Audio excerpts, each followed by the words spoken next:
Welcome to CBSE English Teacher. Let's look at the line by line explanation of the lesson Lost Spring Stories of Stolen Childhood from Class 12 English. Let's move on to the video now.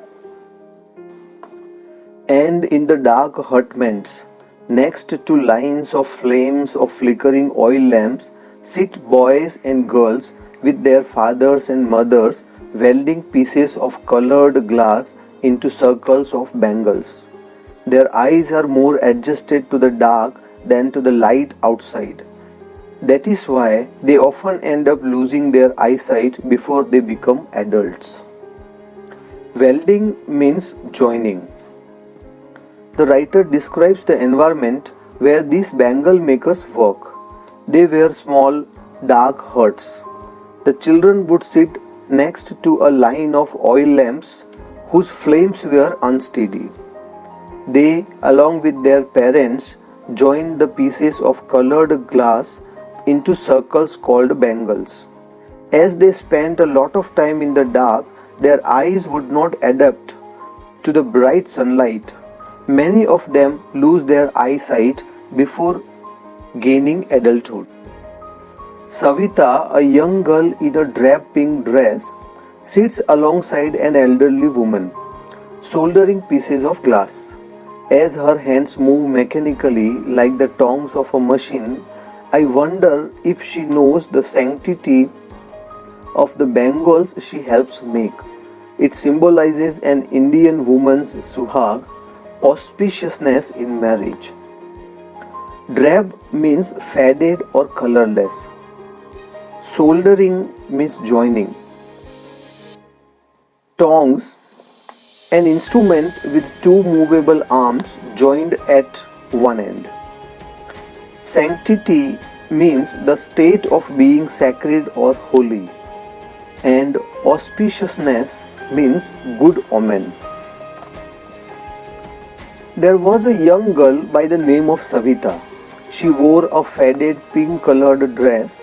She was sitting with an elderly woman and they were joining pieces of glass to make bangles. Her hands moved like a machine, just like the tongs of a machine. The writer wondered if Savita knew that bangles were sacred. They were a good omen for a woman's wifehood.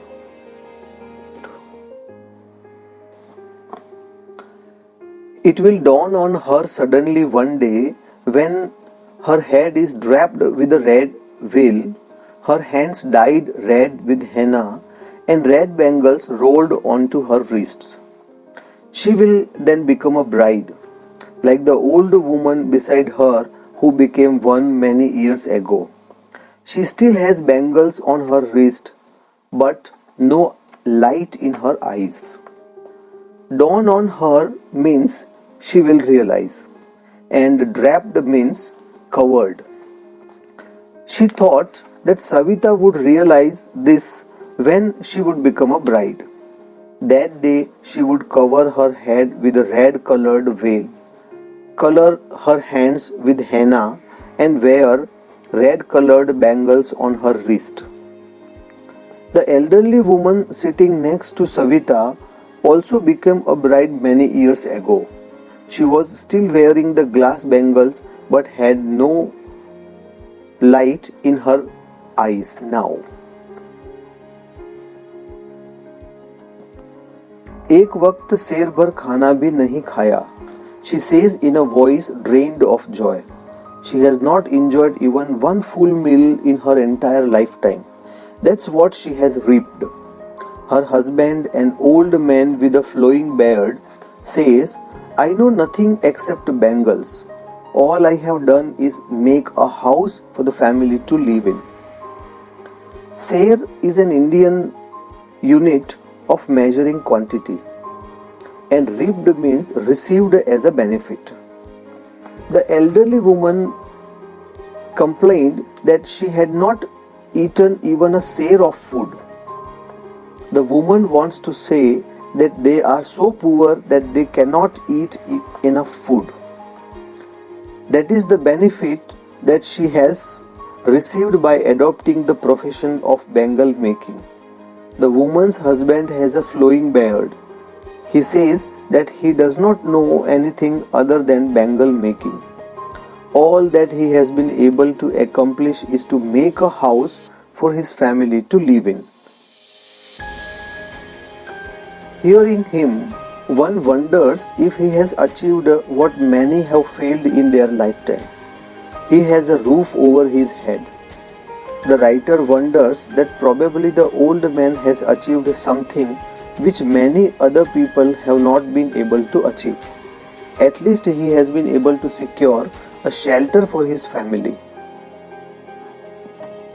The cry of not having money to do anything except carry on the business of making bangles, not even enough to eat, rings in every home. The young men echo the lament of their elders. Little has moved with time, it seems, in Firozabad. Years of mind-numbing toil have killed all initiative and the ability to dream.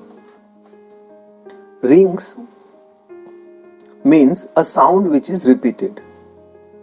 Echo or echo means repeat. Lament means complaint. Mind-numbing means boring. And toil means physical hard work done to earn a living. This problem was prevalent in all the homes which carried on the profession. They did not know anything else other than bangle making, and it did not even provide them enough to eat. The young men who had entered the traditional profession also had the same complaint. With the passing time, there was no improvement in their condition. As they had been doing hard work for countless numbers of years, they did not have any ability to do something else or to dream of it. Why not organize yourselves into a cooperative? I ask a group of young men who have fallen into the vicious circle of middlemen who trapped their fathers and forefathers. Even if we get organized, we are the ones who will be hauled up by the police, beaten and dragged to jail for doing something illegal, they say. There is no leader among them, no one who could help them see things differently. Their fathers are as tired as they are. Vicious means cruel, and hauled up means dragged or taken away. The writer suggests them to form a cooperative. She talked to a group of young men to get out of the clutches of the cruel middlemen who had trapped their elders. The men said that if they dared to do something like that, they would be dragged and beaten up by the police and sent to jail. Their acts would be termed to be unlawful. The writer felt that as they had no leader, they couldn't think of doing things differently. They all were so tired, the men and their fathers. They talk endlessly in a spiral that moves poverty to apathy to greed and to injustice. Listening to them, I see two distinct worlds.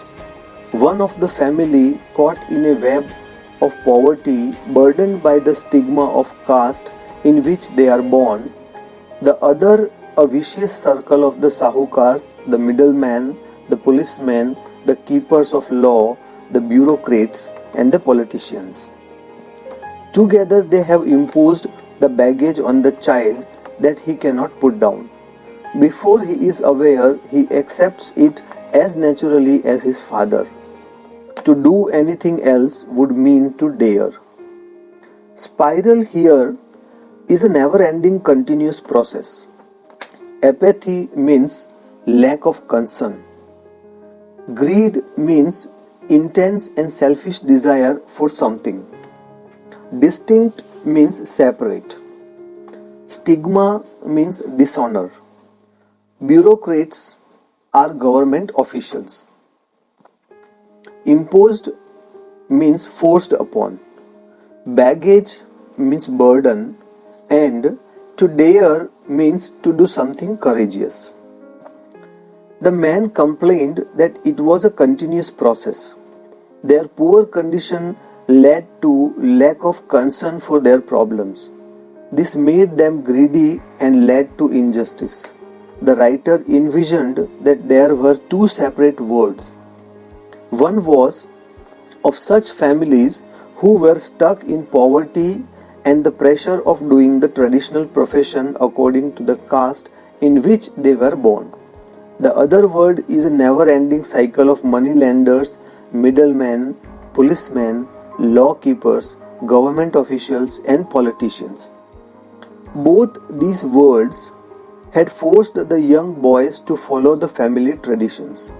The young boys get into the profession and become a part of the vicious circle even before they realize it.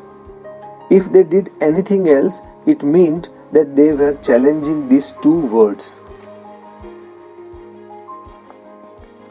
And daring is not part of his growing up. When I sense a flash of it in Mukesh, I am cheered. I want to be a motor mechanic, he repeats. He will go to a garage and learn. But the garage is a long way from his home. I will walk, he insists. Do you also dream of flying a plane? He is suddenly silent. No, he says, staring at the ground. In his small murmur, there is an embarrassment that has not yet turned into regret. He is content to dream of cars that he sees hurtling down the streets of his town. Few airplanes fly over Firozabad. Hurtling down means moving around. The boys had not been reared up to be bold so that they could dare to go against the system. The writer was happy to sense that Mukesh had the spark in him. He repeated that he would be a motor mechanic. He wanted to go to a garage and learn the job. The writer asked that, as the garage was at a distance from his home, Mukesh insisted that he would walk up to it. She asked him if he dreamed of flying planes. The boy became silent and refused. He did not know about them as he did not know about planes. Not many planes flew over Firozabad. As he had only seen cars moving around in Firozabad, his dreams were restricted up to them.